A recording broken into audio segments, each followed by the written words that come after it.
यादव साहब, मैं जाऊं सतीश जी के पास, उससे पहले एक सवाल आपसे। अभी हालांकि हमें कुछ देर इंतजार करना होगा, लेकिन क्या कुछ सुगबुगाहट है कुछ पार्टी के अंदर की हम भी कुछ करें, क्योंकि कल इस तरह की बातें हो रही थी?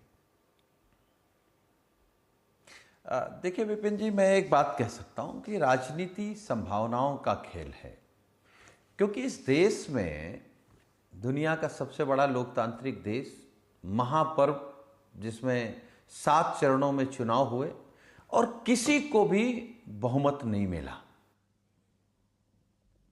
आप सोचिए, जो भारतीय जनता पार्टी 2014 एनडीए को तो मिला, मतलब देखिए कोएलिशन की, जब आपका इंडिया गठबंधन और इनका एनडीए गठबंधन, तो गठबंधन को तो बहुमत मिला। ऐसा नहीं कह सकते कि किसी को हाँ, एक सिंगल लार्जेस्ट पार्टी को किसी को बहुमत नहीं मिला उस तरीके से। पार्टी को बहुमत नहीं मिला है।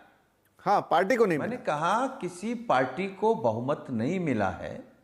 ठीक है, गठबंधन को बहुमत मिला है तो देश के सामने है, लेकिन अगर गठबंधन को बहुमत मिला, इसका मतलब भारतीय जनता पार्टी हारी है। और वो कैसे हारी है? 2014 में आप 282 सीट पे आते हैं, फिर आप 303 पे आते हैं, और फिर सीधे 240 पे आ जाते हैं। आप जानते हैं कौन हारा है? भय हारा है। और इनका जो भ्रष्टाचार था, भ्रष्टाचार हारा है, इनका झूठ हारा है, इनका धोखा हारा है, इनकी बेईमानी हारा है, इनके जुमले हारे हैं, और सबसे बड़ी बात, इनका घमंड हारा है। आप सोच सकते हैं किस तरीके की बात माननीय प्रधानमंत्री जी कर रहे थे? अपने आप को अवतारी घोषित कर दिया था। उन्होंने कहा बायोलॉजिकल है ही नहीं, हमारा अवतार हुआ है। मतलब इतना किसी को घमंड हो जाएगा? और जिस राम मंदिर के नाम पर ये नफरत फैलाते रहे, हिंदू मुसलमान करते रहे, आप बताइए अयोध्या का जनादेश क्या है? इनसे पूछिए अब असली हिंदू कौन है, असली सनातनी कौन है, किस पर भगवान राम का आशीर्वाद है? और भोले शंकर, प्रधानमंत्री जी ने कहा मां गंगा ने बुलाया है। कौन मां गंगा? वही मां गंगा जिसके साफ सफाई के लिए नमामि गंगे पर अरबों रुपए का घोटाला मोदी सरकार कर गई। और आज 2 तस्वीरें आई हैं विपिन जी। एक तो प्रस्ताव पास हो गया है, और फिर खड़े होकर के तस्वीरें आई हैं। हम लोगों को वो तस्वीरें भी याद हैं जब माननीय प्रधानमंत्री जी को माला पहनाया, और उस माला में राजनाथ सिंह जी घुसना चाह रहे थे, लेकिन घुस नहीं पाए। तो जो प्रधानमंत्री जी का टेस्ट है, जो उनकी आदत है कि अकेला चलने के, एक अकेला सब कर जाएगा, अब वो माला नहीं पहनेंगे। अब नीतीश कुमार जी के लिए माला लिए खड़े रहेंगे, चंद्रबाबू नायडू को माला पहनाते नजर आएंगे।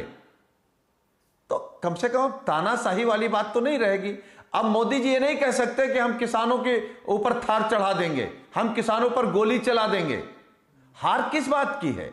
हार यही है कि आप किसान पर थार चढ़ा देंगे और उसको मंत्री बना के रखेंगे। आप मंत्री बना सकते हैं, जनता ने हरा दिया। आप सोचिए, इनके मंत्री हारे, बड़े बड़े लोग हारे, खुद प्रधानमंत्री जी, पूरी भारतीय जनता पार्टी विपिन जी कह रही थी प्रधानमंत्री जी 10 लाख वोटों से जीतने जा रहे हैं। बनारस को क्योटो बना दिया है।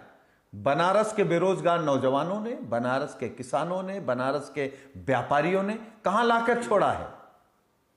मुश्किल 1.5 लाख वोट से जीते हैं। राजनाथ सिंह जी लखनऊ में कह रहे थे 8 लाख से जीतेंगे, 75,000 से। इस पर जनादेश समझना चाहिए कि जनादेश भारतीय जनता पार्टी, और खास तौर से बस एक बात कह के मैं खत्म करूंगा अपनी बात।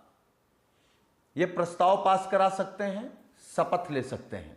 विपिन जी, मैं आपके कार्यक्रम में कह करके जा रहा हूं, मोदी जी के नेतृत्व में ये बहुमत साबित सदन में नहीं कर सकते हैं। जैसे अटल जी 13 दिन के प्रधानमंत्री थे, तो तीसरी बार मोदी जी 13 दिन के ही प्रधानमंत्री होंगे, क्योंकि जो भाजपा में नाराजगी इनको लेकर के, आरएसएस में जो नाराजगी है, वो अभी सामने आई नहीं है, वो आना बाकी है।